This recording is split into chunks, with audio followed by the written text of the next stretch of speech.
Buenas tardes, profesor. Buenas tardes, compañeros. El día de hoy mi grupo y yo les vamos a hablar sobre el impacto del COVID-19 en el sector educativo universitario privado. Empezaremos primero con la oferta y demanda, ya que 6 de cada 10 jóvenes tuvieron que detener sus estudios universitarios y técnicos superiores a raíz de la crisis económica que viene atravesando el país por la pandemia. Entre los factores de deserción de los alumnos de estudios superiores están la falta de empleo y la reducción de salarios. De acuerdo a la Federación de Instituciones Privadas de Educación Superior, solo en el 2020 aproximadamente 450.000 jóvenes abandonaron sus estudios superiores, de los cuales cerca de 170.000 se encontraban siguiendo una carrera técnica. De igual manera, muchas universidades se vieron en la obligación de tener que reducir las mensualidades entre un 15 a 20%, ya que los alumnos manifestaban que no sería justo para el 100 si no se estaba haciendo uso de la infraestructura completa. Siguiente, porfa. En el gráfico de acá podemos observar que la línea de la demanda se desplaza hacia la izquierda, dando referencia a que la demanda bajó debido a la pandemia. Siguiente, porfa. Este sector cumple con la competencia monopolística, esto debido a que existen muchas empresas que compiten entre ellas y proveen bienes de características similares. Intentan diferenciarse y procuran captar la mayor disposición a pagar por las características específicas del bien o servicio.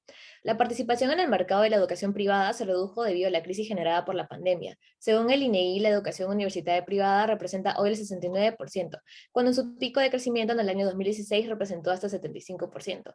Entre los principales jugadores del sector se encuentran la UPN, UCB y UTP, teniendo un gran porcentaje de participación a comparación de otras universidades. Siguiente. En los niveles de empleo y el impacto del COVID, el primer y fundamental impacto fue el orden económico, puesto que la salida de la crisis sanitaria y sus consecuencias financieras generaron mayores tasas de desempleo y muchas familias empobrecidas. Los estudiantes graduados entre el 2020 e incluso en el 2021 debieron hacer frente al pago de sus préstamos y créditos universitarios. Van a encontrarse en un mercado local deprimido por la crisis. Asimismo, los egresados de las universidades privadas tienen un salario 5% mayor al de las universidades públicas. Es decir, que tendrían mejores opciones de empleabilidad en el mercado laboral.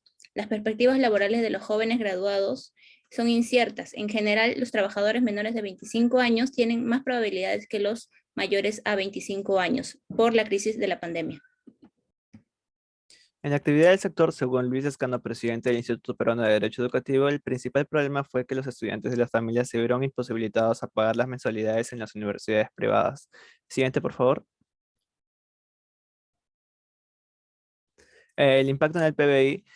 Según datos del INEGI en el primer trimestre del año 2020, el valor agregado bruto de la actividad otros servicios en el que se incluye la educación pública y privada, el aprecio constante de 2007, creció un 2,7% en el mismo periodo del año anterior. Sin embargo, en el segundo trimestre presentó una disminución del menos 20% del mismo periodo del año anterior, esto debido al punto más alto del COVID-19 en el Perú.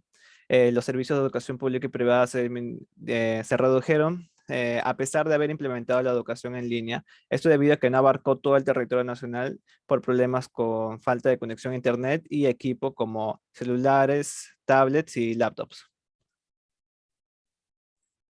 Pasamos a la opinión de los expertos. Según Raúl Andrade, director de proyectos de la Unidad de Consultoría Económica, Apoyo Consultora, menciona que las universidades privadas son necesarias para el Estado peruano, pues sin educación privada no se daría abasto para cubrir las necesidades de formación de toda la población estudiantil que existe actualmente en el país. Además, el aporte del capital humano de los egresados de las instituciones privadas crece más que de las universidades públicas. Siguiente.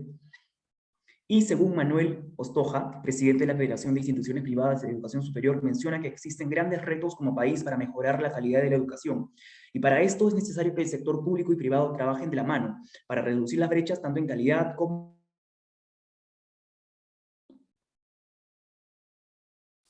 Siguiente.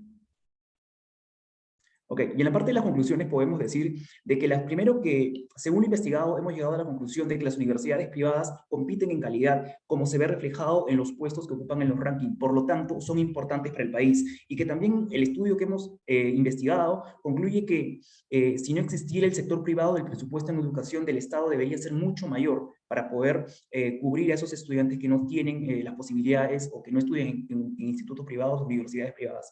Siguiente. Y estas son nuestras referencias. Gracias.